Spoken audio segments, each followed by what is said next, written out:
Hello and welcome to a quick roundup of some of the new releases from these three brands that I was able to smell this week. So starting off with Hermes, the brand that made these two beautiful fragrances. I smelled two of them. The new Jardin Sous la Mer, so underneath the sea, and the new Musc Pallida EDP. So the Sous la Mer, it's a new range, a new part of the Jardin range. So that's their lighter, more summery, natural type of range. It's supposed to always reference a garden and a specific place and some specific materials. For Sous la Mer, Christine Nagel, the perfumer, was inspired by a trip to a tropical island and especially diving beneath the ocean near a coral reef, and that's kind of the garden. So I guess the garden beneath the sea is a coral reef with all these fishes, and she plans to capture the smell of what it would smell like underwater, even though we cannot smell underwater. We could maybe taste, but we cannot smell. So what I have here is I went to the local shop, the Douglas, and I sprayed this blotter very liberally, and I gave it a good couple of smells, and I kind of looked at the development from the top to the mid to the bottom, and first of all, I'm pleased to report that this is not just a linear perfume, so there is some development, and it will be different depending on the temperature. So it is kind of a dynamic fragrance in that way, and it's very fresh. So the top gives you lots of bright citruses. That's how I remember it. There was some lemon, there was maybe some bergamot. It was kind of a cocktail of fresh, juicy, sweetish citruses, very bright. Maybe some aldehydes in there as well, kind of zingy and fresh. And then it fairly quickly moves into the heart, which is gonna be the big portion of this fragrance. The heart is that sort of tropical floral cocktail. It's somewhere in between white florals and yellow florals. It's almost a little bit like it has just a very slight bit of that sunscreeny character, tropical fruit character, a little bit of a creamy white floral thing, and yeah, it kind of maintains that for a while. It gets a little bit sweeter, but as it then dries down into the late dry down, you get a little bit more of that salty marine-like thing. So it is there throughout the fragrance. It's kind of always a little bit aqueous, kind of a little bit like ocean. It smells kind of like an ambergris accord, but it doesn't really smell like ambergris. It's way too clean for that. And I suspect there's some cologne in here, so if you're sensitive to cologne, careful with this one. But mostly what I'm getting in the late dry down is more and more of that ambergris accord, which is heavily based on ambroxan. So this fragrance, to my nose, has a lot of ambroxan in it, to the point that it really gives that sort of mineral quality.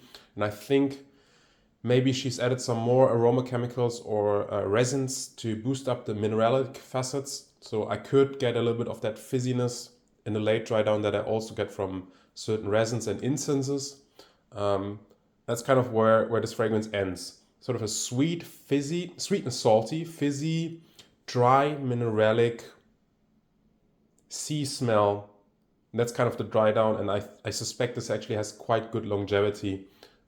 It's quite powerful to my nose, but on the other hand, because it makes use of so many of these molecular aroma chemicals such as ambroxan, and probably a lot of hedione in here as well, I suspect a lot of people might go nose blind to that. All right, so that's Hermès Un Jardin Sous la Mer. Let's move on. So this is the next Hermès fragrance. There's a nice blotter here. This is Musc Pallida. And Musc Pallida, as the name says, it's centered around two ingredients: musk, white musk in this case, it's a very clean musk, and Iris pallida. Pallida is the pale, that's how we call it, at least in German, the pale iris. And specifically, of course, it is the extract of the rhizomes, the root, the iris butter or CO2 or whatever type of extract. But this is, what type of iris is this? This is not an earthy iris. This is a very clean and soapy iris. And it's kind of mixed around with big white musks. And the white musk in here give me a little bit of that Chanel vibe almost. So think of something like beige, think of something like 1957, and that category of fragrance is this. This is it.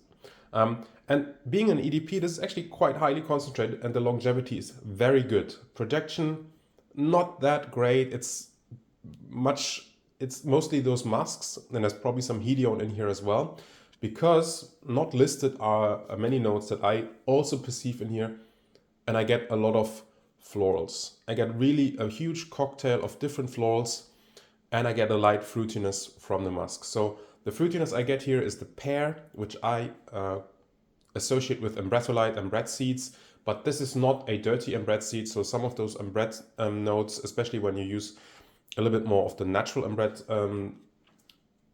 extract, you will get a little bit of that boozy, fermented, nutty, almost sensual, slightly furry, alive smell. This is not it. This is not fully 1957 laundry musk Frederic Malle Acne Studio Clean, but it does lean very much clean and has this very fluffy, cloudy type of texture.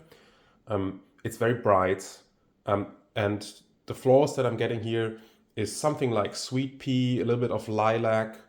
I'm getting some heliotrope. There's this almondy quality that kind of links in with the sort of cosmetic feel. So there's lots of cosmetic products. I feel like I'm smelling skincare products. I'm smelling like almond butter, shea butter. It has a slightly lactonic quality as well. And this is a very linear fragrance. So I don't feel that Musc Pallida has a huge change from the top to the mid to the dry down. This is probably a very mid and bottom heavy type of fragrance. So there's lots of big molecules in here that give you that big longevity without the huge projection, without that huge diffusiveness, but based around lots of white musks. I'm guessing there's at least 3 to 4 to 5 different white musks in here. Some hedione for that sort of fluffy brightness of the florals, and I'm actually also getting a light hint of something spicy. There might be a little bit of touch of cardamom in here, just like very soft dusting of spices just to keep it a little bit interesting. And it's just a very pleasant fragrance. It has, like I said, a little bit of a peary facet, maybe a hint of something beeswaxy, but very clean. So not that indolic honey, not at all. It's very clean.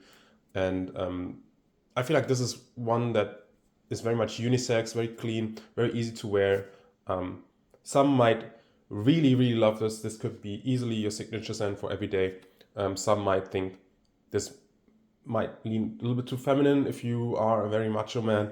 Some might think that this might be a little bit uninteresting, which is all fair. But I feel like this would be a very nice one to wear.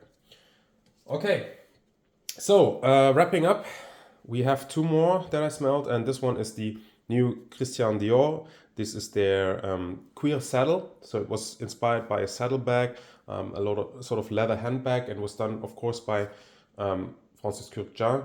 And what he did here was he tried to make a modern leather fragrance for Dior. Dior has actually got quite a few leather fragrances that it's famous for. Of course, the Fahrenheit is one of their most famous leather fragrances. And also they made leather oud, they made Cuir Canage. So they have a bunch of different fragrances that centered around leather.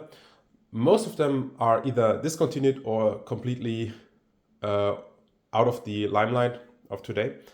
So Kurkdjian made Cuir Saddle for this year, or actually maybe it was end of 2025 that it came out. What does it smell like? So it opens up again. It's rather bright in the opening, and I actually get a little bit of a syrupy mandarin orange, sweet citrus type of smell just for the opening bit. Actually slightly reminds me of Ganymede in that opening citrusy thing. So it welcomes you in with a very nice, sweet, bright, citrusy, juicy, sweet opening. But that fades almost immediately. And I'm talking on blotter here. And then you move into a rather, to my nose, I think they quote suede, but to my nose it's a very dry but very finished, shiny leather. So I'm getting a little bit of shine. I'm getting a little bit of something black. I'm getting something that's treated with a lot of compounds, almost like patent leather. It's extremely smooth, but it's a little bit stiff. So it's not the softest leather to my nose. And it's a little bit rough as well in the smell. That, might suggest suede to some people, and I get where they're coming from. But to me, it's kind of like soaked in sort of leather treatment. And actually, it becomes rather smoky and woody quick, and I think that's what gives me the darkness, because it has this sort of acrid quality to it. And they list amberwoods, and I smell amberwoods. Of course, there's this sort of white musk cocktail, lots of florals, lots of clean white musks. It's again very base heavy, this fragrance, just like the MS, but this one, to my nose, is a lot less elegant. And that is because of that big addition of amber woods, ambery woody materials. I don't know exactly which ones.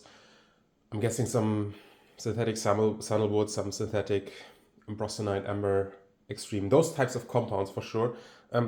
Let's just say they are handled a little bit more elegantly here, especially with a huge musk cocktail that Cook John so loves, than in maybe some of the cheaper fragrances using ambery woody materials. But I find them very much scratchy, and I find it rather off-putting. I actually put this one on skin and I wore it for a day, and it actually lasted through a shower because of those amber woody compounds. I could still smell it after a shower. It lasted for about 24 hours. And I really wanted to get rid of it. At the end, so this starts off, like I said, very bright, fresh, just a touch of citrus that quickly fades. Then you get a mix of a very, actually, rather nice leather smell for maybe like 30 minutes with those white floral musks things. I really cannot identify the florals in here at all. I think it's very abstract in terms of white florals. And then the rest, the last 23 hours is basically just this sort of smoky, leathery, woody thing that, and those big musks that kind of give me just that very modern designery feel. I think a lot of people might like this, but it really smells a little bit like a Sephora or a Douglas or whatever type of department stores does that fragrance section when you get all of those different fragrances mixed up. And the common denominator is that aroma chemical base of white musks and amber woods, and that's sort of that smell. It's kind of like this big glob of designery smell, and it's clean, and it's probably pleasant to most people, but especially on skin. So even if you get this one, I would probably spray it on clothes because it's a much less abrasive. On skin, this one is even more abrasive than on texture or on blotter, because it moves into that amberwood's scratchiness, that harshness, a lot more quickly and a lot more strongly. All right, the last one for today is Guerlain, one of the most respected brands. I sprayed on their new Tabac Sahara, which is part of this collection, their Absolue Allegoria range. I think it changed names quite a few times. It comes in their Aqua Allegoria bottles, but it comes in a darker bottle, and it's supposed to be more Middle Eastern inspired, a little bit stronger. And Tabac Sahara, I think that's the name. It's a fruity shisha tobacco smell. But unlike Ambre Narguilé by Hermes or other types of shisha tobacco smells, this is a little bit more different. It has a little bit more of a red fruit smell. And it does that sort of cherry, raspberry type of red fruits. It's a rose that they use for that fruitiness with some aroma chemicals, is my assumption. And it has a very much that type of fruitiness, sort of like a tartness that's then laid on top of a very heavy base of woodiness, vanilla, lots and lots and lots and lots of vanillin, lots of woody materials, and some sort of balsams that give you a leathery feel. I'm thinking it might have some styrax in here. I don't know exactly which types of resins, maybe some labdanum, that give you a little bit of a leathery feel.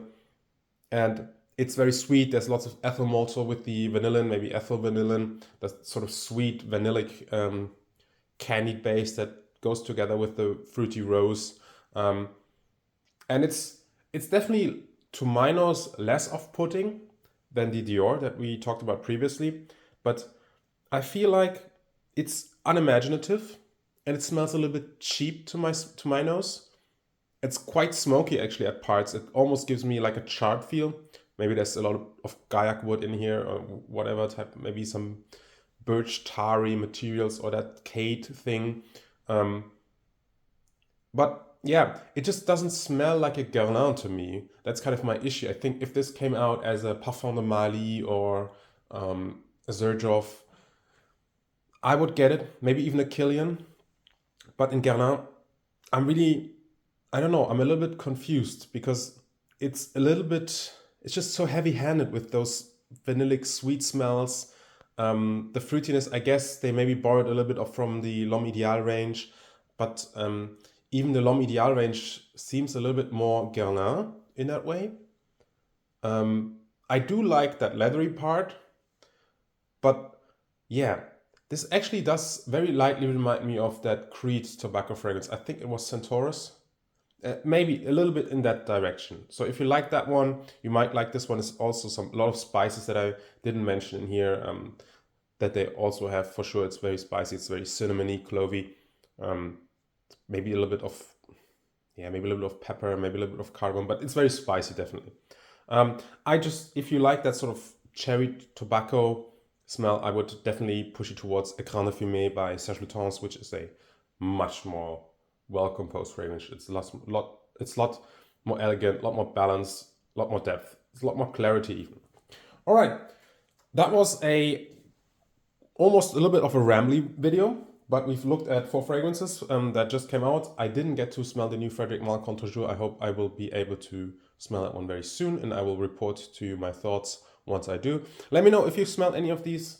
Let me know what you think of them. Until next time, please be kind to each other and to yourself, and be safe. Take care. Thank you so much for watching. Bye bye.